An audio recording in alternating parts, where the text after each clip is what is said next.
ओम संस्कार अकादमी के YouTube channel संस्कार स्टडीज में आपका स्वागत है।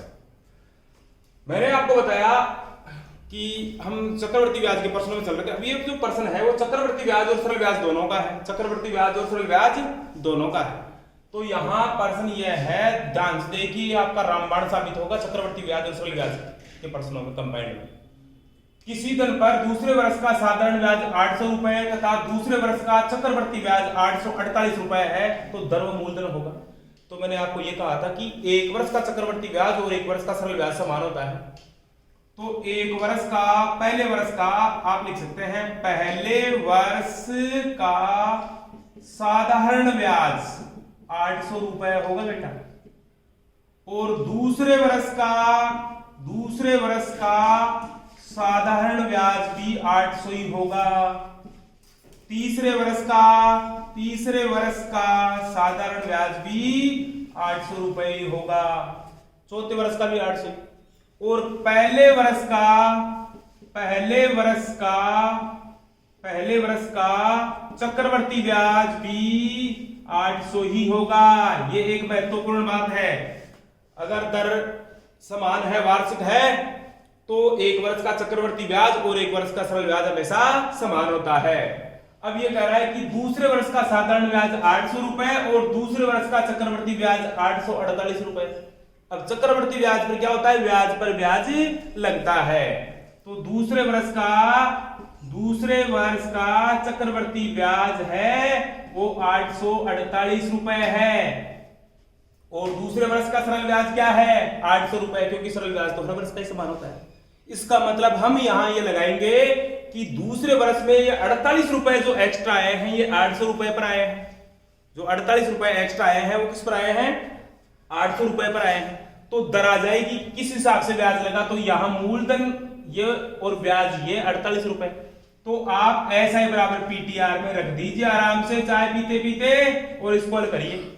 तो ब्याज है 48 रुपए किस पर, 800 पर, और टाइम एक वर्ष में तो रेट आ जाएगी आपके पास R बटे 100। ये काट दिया, R से गुणा होने वाली संख्या बटे में 48 बटे 8, 8 6 48, कितने परसेंट दर आ गई, दर आ गई 6%। तो दर अगर 6% आ गई तो मूलधन भी आ जाएगा। मूलधन क्या आ जाएगा, अब देखिए आपके पास एक्चुअल में एक वर्ष का जो ब्याज है वो 800 रुपए है, मूलधन है नहीं, टाइम एक वर्ष है, और रेट आपके पास 6% है।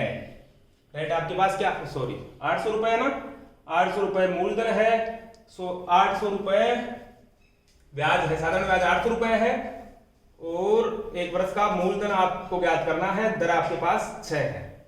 सही है, रेट 6% है, अभी निकाली हमने 6%, तो इससे मूलधन आ जाएगा।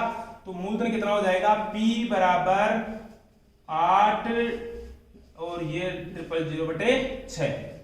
तो ये हो जाएगा आपके पास, इसका मूलधन हो जाएगा कितना, इसका मूलधन हो जाएगा 13, काट दीजिए इसको, 40,000 बटे 3, तो 13,333 सही 1 बटे 3, 13,333 सही 1 बटे 3। दूसरा प्रश्न देखिए, 13,333। अब दूसरा प्रश्न देखिए इसी तर्ज पर, दूसरा भी, ये दोनों प्रश्न रामबाण साबित होंगे आपके लिए, ये दोनों प्रश्न आपके लिए रामबाण साबित होंगे चक्रवर्ती ब्याज और सरल ब्याज में अंतर करने के लिए, चक्रवर्ती ब्याज और सरल ब्याज में अंतर करने के लिए। दूसरा प्रश्न है, वह दर बताइए जिसका दूसरे वर्ष का चक्रवर्ती ब्याज 6% वार्षिक दर से 1272 रुपए होगा।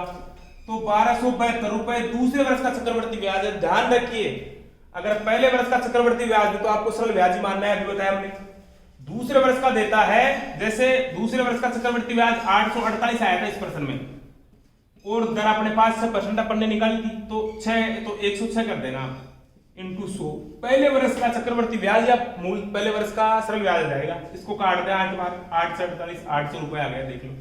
तो इससे पहले वर्ष का अपने पास आ जाएगा, तो 1272 बटे 106 इंटू 100, ये आ गया 12×72। कितनी बार कटेगा, 12 से, 12×72 12 से, तो ये आ गए पहले वर्ष का सरल ब्याज आ गया 1200 रुपए, दूसरे वर्ष का भी सरल ब्याज 12 हो, तीसरे वर्ष का भी 1200। तो अब आप ऐसा ही बराबर पीटीआर लगाइए, ऐसा ही बराबर पीटीआर लगाइए। ब्याज कितना है, ब्याज है 1200 रुपए पहले वर्ष का, बराबर मूलधन आपको याद करना है, टाइम 1 वर्ष और रेट 6%, तो मूलधन आ जाएगा बेटा। यहाँ पी से गुणा होने वाली संख्या बटे में डाल दो, पी से जो भी गुणा हो रही है उसको बटे में, 6 बटे में, और 1200 इंटू 100 ये काट दिया, 6 दूनी 12 बराबर 20,000। कितने? 20,000 रुपए। ये आपका मूलधन हुआ। क्या हुआ? मूलधन।